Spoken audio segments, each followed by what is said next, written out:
Hello friends, अगर आप भी इंग्लिश अच्छे से बोलना चाहते हो और अपनी इंग्लिश को इम्प्रूव करना चाहते हो तो इस वीडियो को एंड तक ज़रूर देखना, आपको बहुत कुछ सीखने को मिलेगा।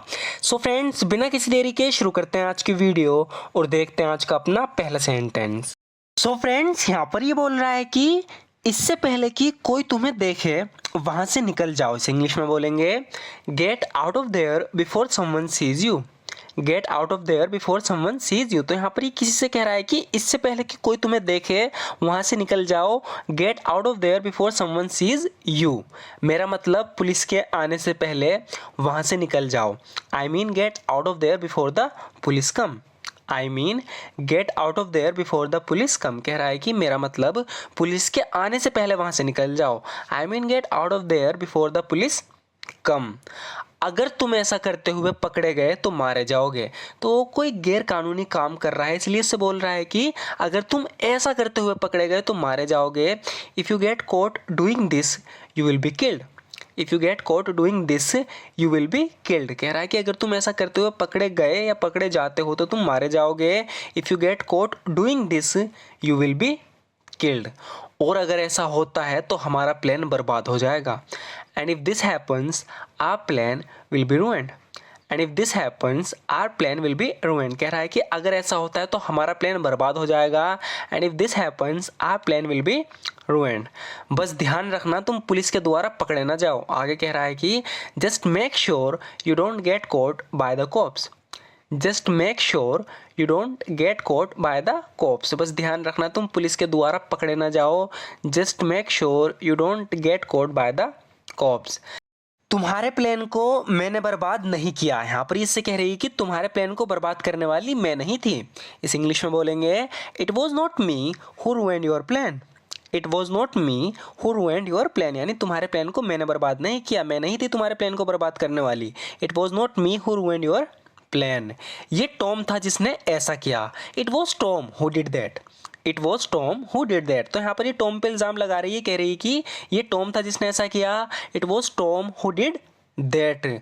लेकिन मैं तुम्हें बराबर का जिम्मेदार ठहराता हूँ। इससे कह रहा है कि but I hold you equally responsible.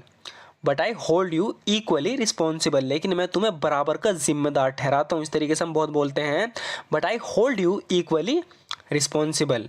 तुमने खड़े होकर देखने के अलावा कुछ नहीं किया। You did nothing but stand and watch. You did nothing but stand and watch. तो यहाँ पर इससे कह रहा है कि तुमने खड़े होकर देखने के अलावा कुछ नहीं किया। You did nothing but stand and watch. तो यहाँ पर जो बट का यूज़ हुआ है वो अलावा के लिए हुआ है। आगे कह रहा है कि तुम उसे रोक सकती थी अगर तुमने कोशिश की होती। You could have stopped him if you tried. You could have stopped him if you tried, यानी अगर तुमने कोशिश की होती तो तुम उसे रोक सकती थी। You could have stopped him if you tried. जब तुमने कोई जवाब नहीं दिया तो मैं परेशान हो गया था। यहाँ पर ये फ़ोन पे किसी से कह रहा है कि I got worried when you didn't respond. I got worried when you didn't respond, यानी जब तुमने कोई रिस्पॉन्ड नहीं दिया, कोई जवाब नहीं दिया तो मैं परेशान हो गया था। I got worried when you didn't respond. मैंने तुम्हें कुछ बताने के लिए कॉल की थी। इस इंग्लिश में बोलेंगे I called you to tell you something. I called you to tell you something, यानी मैंने तुम्हें कुछ बताने के लिए कॉल की थी। इस तरीके से हम बहुत यूज़ करते हैं। तो इस इंग्लिश में सिंपली बोलेंगे I called you to tell you something, मैंने तुम्हें कुछ बताने के लिए कॉल की थी। पुलिस के द्वारा तुम्हारा पीछा किया जा रहा है, कह रहा है कि पुलिस के द्वारा तुम्हारा पीछा किया जा रहा है। पैसिव वॉइस जैसे इस तरीके से बनाया जाएगा, you are being followed by the police.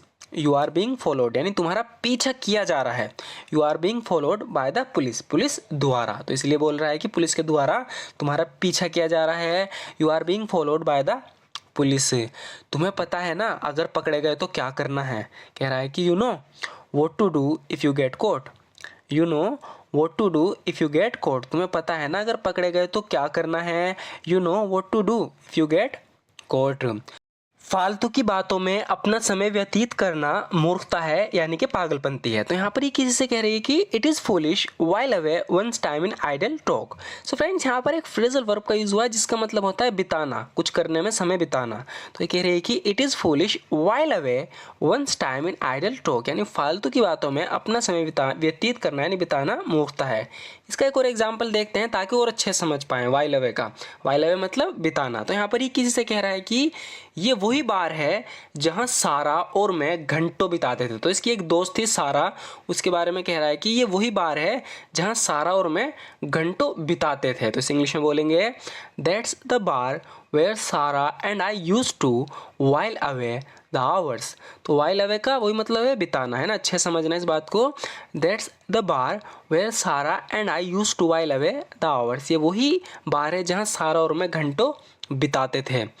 तुमसे शादी करना उसकी ज़िंदगी की सबसे बड़ी गलती थी। यहाँ पर ये किसी से कह रहा है कि तुमसे शादी करना उसकी ज़िंदगी की सबसे बड़ी गलती थी। इसे इंग्लिश में बोलेंगे marrying you was the biggest mistake of her life.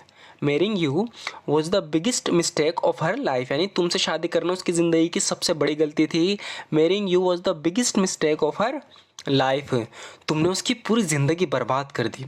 You ruined her entire life. You ruined her entire life, यानी तुमने उसकी पूरी ज़िंदगी बर्बाद कर दी।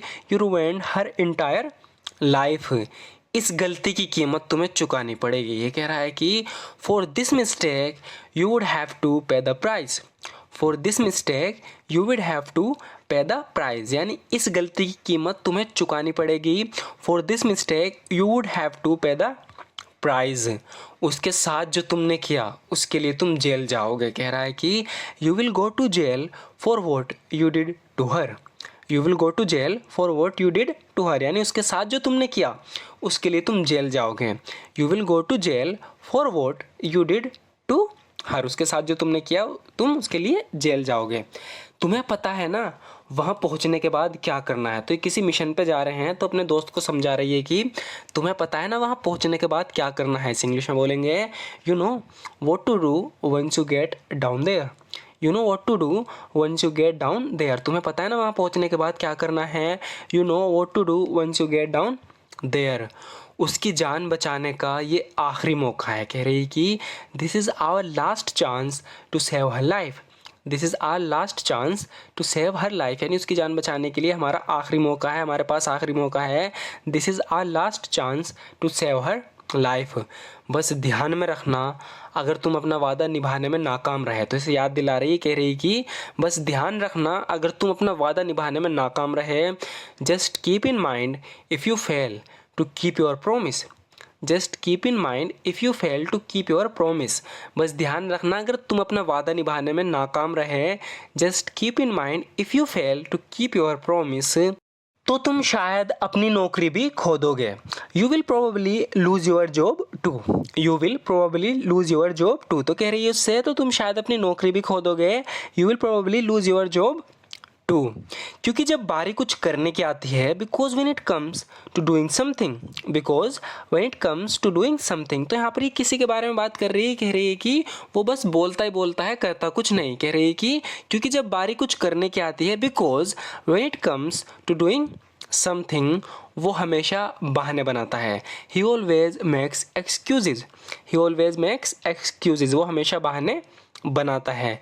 मेरे एग्ज़ाम में सिर्फ कुछ ही दिन बचे हैं। यहाँ पर ये कह रही है कि I only have a few days left until my exam. I only have a few days left until my exam, यानी मेरे एग्ज़ाम में सिर्फ कुछ ही दिन बचे हैं। I only have a few days left until my exam. उसके घर जाकर देखो कि क्या वो ठीक है। तो किसी की से टेंशन हो रही है, यानी किसी के लिए परेशान हो रही है, तो अपने एक दोस्त से कह रही है कि उसके घर जाकर देखो क्या वो ठीक है। Go to her house to see if she is okay. Go to her house to see if she is okay, उसके घर जाके देखो क्या वो ठीक है। Go to her house to see if she is okay, वहाँ पहुँच मुझे कॉल करना। Call me once you get there. Call me once you get there, यानी वहाँ पहुँच मुझे कॉल करना। Call me once you get there.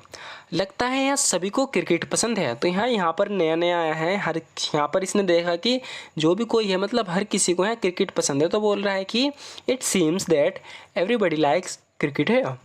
It seems that everybody likes cricket here, लगता है यहाँ सभी को क्रिकेट पसंद है। It seems that everybody likes cricket here. So friends, आज की वीडियो में बस इतना ही। आपको वीडियो कैसी लगी ज़रूर बताना, और लास्ट के जो 5 से 6 सेंटेंसेस थे वो हमने रिपीट किए हैं अपनी पुरानी वीडियोस के, ताकि आप प्रैक्टिस भी हाथों हाथ करते रहो। क्योंकि होता क्या है, कुछ सेंटेंस ऐसे होते हैं जो 1-2 बार में याद नहीं होते, मतलब पहली बार देखने में याद नहीं होते, लेकिन अगर वे रिपीट होते रहें 1-2 बार तुम्हारे सामने रिपीट होते रहें तो अच्छे से तुम्हारे याद हो जाएंगे और आप अच्छे से उन्हें बोल भी पाओगे जब आपको उन्हें बोलने का मौका मिलेगा। तो ये एक बहुत ही बेहतरीन तरीका है प्रैक्टिस करने का इसी तरीके से। तो अगर आप इसी तरीके से अपनी इंग्लिश को इम्प्रूव करना चाहते हो तो हमारे इस चैनल को ज़रूर सब्सक्राइब कर लेना, क्योंकि इस तरह की वीडियोज़ यहाँ आपको रेगुलर देखने को मिलती रहेंगी। सो फ्रेंड्स, वीडियो अच्छी लगी तो लाइक ज़रूर कर देना, and thank you so much for watching this video friends.